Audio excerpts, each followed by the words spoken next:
Court IG Punjab के इमरान खान ते थियल हमले जो केस दाख़िल करण जो हुकुम ॾेई छॾियो आहे।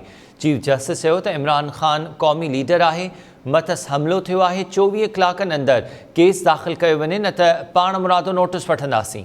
क्रिमिनल जस्टिस सिस्टम तहत पुलिस पाण बि FIR दाख़िल करे सघे थी। चीफ जस्टिस चयो त 90 कलाक गुज़रण बावजूद अञा ताईं FIR दर्ज नाहे थी।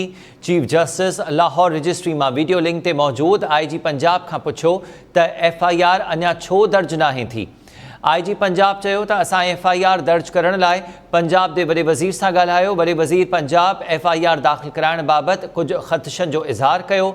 चीफ जस्टिस चयो त असां तव्हांजे कम में मदाख़लत बाबति इंटरनेट ते रखियल तव्हांजो ख़त बि पढ़ियो आहे। IG साहब तव्हांजे कम में कंहिं मदाख़लत कई त अदालत उन जे कम में मदाख़लत कंदी। जेसीं ताईं तव्हां उहिदे ते आहियो केर बि तव्हांजे कम में मदाख़लत न कंदो। सुप्रीम कोर्ट IG पंजाब खे इमरान खान ते थियल हमले जो केस दाख़िल करण जो हुकुम ॾेई छॾियो आहे।